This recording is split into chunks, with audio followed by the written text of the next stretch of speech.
This is Afternoon Sports Slay with the Queen, Micah K. Now remember, I'm doing this for the love of the game. If you are new to my channel, make sure you hit that subscribe button, that like button, and that notification bell. Make sure you are sharing and commenting. And also, if you want to follow me on Twitter, it is at MK Sports Slay. And if you want to follow me on IG, make sure you follow me at MK Sports Slay as well. All right, my supporters, make sure you tap in to all my social media platforms. The Queen is just going to keep giving you excellent content. I told you, there's definitely more in store. Here we go. Another major fight night. We have Errol Spence Jr. versus Yordenis Ugas. All right. We're going to do it like this. Now, if you're new to my channel, I give you the background information first, then my analysis, then the Queen gives you my prediction. Here we go. Background information. The source is by DAZN by Alexander N. Okay. I like DAZN's, articles sometimes just because it's simple and straight to the point. Here we go with using the source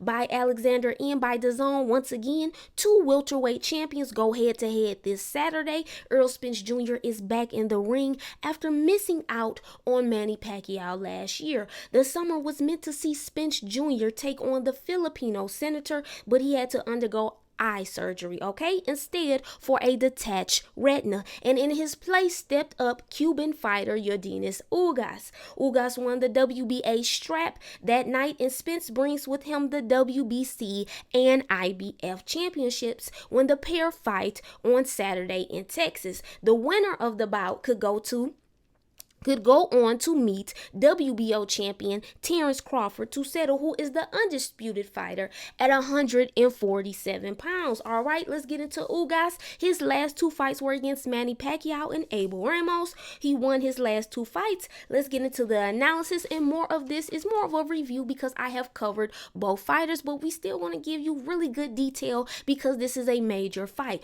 Ugas is the type of fighter that slips and counters so well. Let's say that again. I like to repeat certain things that are very key. Once again, Ugas is the type of fighter that slips and counters so well. Very good counter puncher and gritty. Very composed fighter to me. Ugas uses the double jab beautifully. Also utilizes the jab to the head and body with good accuracy. Ugas will wait for his opponent to make a mistake, then punish you. Ugas is really good throwing combos to the body and landing nice headshots. Has really nice quickness, has really good defense. One of Ugas' significant key punches, he is known for the right hand over the top punch. In his last fight with Pac, Ugas really picked his spots well to me. Once again, in his last fight with Pac, Ugas really picked his spots well to me. Ugas is a warrior who's faced a lot of adversity, okay, to get where he's at. So that is always to be respected and acknowledged. Just a really good skilled boxer. What I'm looking for from Ugas at times to see if his footwork has improved, just progression with mobility in the ring, to see how well he will set the tone in the fight. Will he be able to make the necessary adjustments in the fight? Can he land the right punches at the right time to truly hurt Spence, okay? Make sure he's not dropping his hands too much, okay, and execute good high quality defense, all right? Now let's transition over to Errol Spence Jr. His last two fights were against Danny Garcia and Showtime Sean Porter. Both were victories. Now, let's get into the juice. Let's get into the analysis of Spence. One of the first things that stand out to me with Spence is his IQ. He's a very high IQ fighter. Just overall, once again, really a smart fighter. A powerful southpaw fighter too.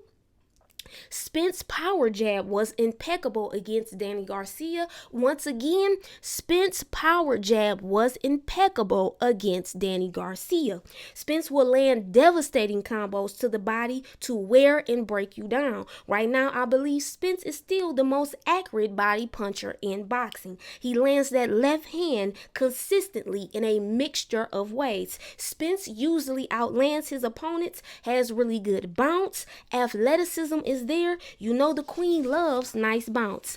excellent accuracy, okay? Stamina and conditioning is elite. Patience is there. Spence has good foot and head movement. Spence usually doesn't get hit a lot. Spence is a good counterpuncher. Takes smart, calculated risk. Will come forward, okay? You see how I'm coming forward? He will come forward, all right? And apply high quality pressure. Spence can fight in a variety of ways. Can fight in the inside, okay? And the outside. So he come to you in the in, he come to you in the outside too, okay? You know he'll fight in and out, okay? You feel me? Now, Spence is an outstanding fighter, highly technically sound, and just overall elite, complete fighter. Y'all flowing with me? All right, here we go. What am I looking for from Spence? Make sure his defense stays sharp, stay composed, and apply that consistent, calculated aggression at the right time. Stay relentless and locked in. Make those necessary adjustments to be able to dominate the fight, okay?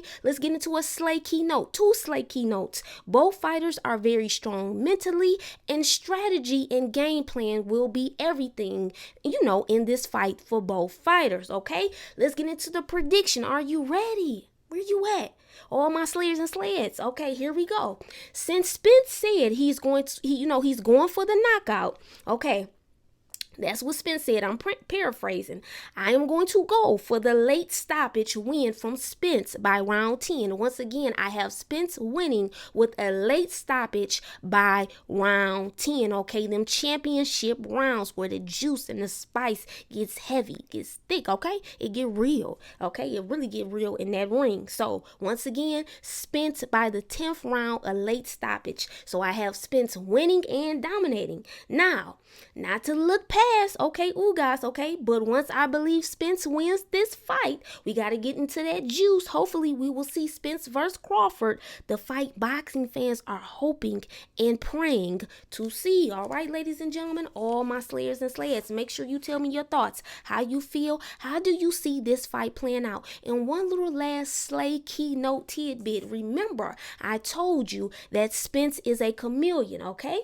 Okay, once again, what do I mean by Spence being a chameleon? Looking at it in a positive way or effect. This means, he can change and adapt very well in a fight to put himself in the best possible position to succeed. Once again, to put himself in the best possible position to succeed. We will take a deep dive on this statement very, very soon. I'm waiting until the right time. Remember, I told you I got other things. I got to make sure this pod drop. I want to make sure stuff is good, but we definitely going to really get into some more juice. It's so much more on the way, okay? Remember, I'm doing this for the love of the game, all right? If you are new to the channel, make sure you hit that subscribe, that like, and that notification bell. Make sure you are sharing and commenting. Also, you can, follow me and support me on IG at MK Sports Slay or Twitter. I do nice little tweeting at least, so many times during out the week. Let's say 2 or 3 times out the week. Really, maybe a little bit more. I try to at least tweet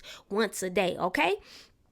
Now, so I'm trying to get better with my social media game, all right? But if you want to support the queen, make sure you do that. IG at MK Sports Slay, Twitter at MK Sports Slay, all right?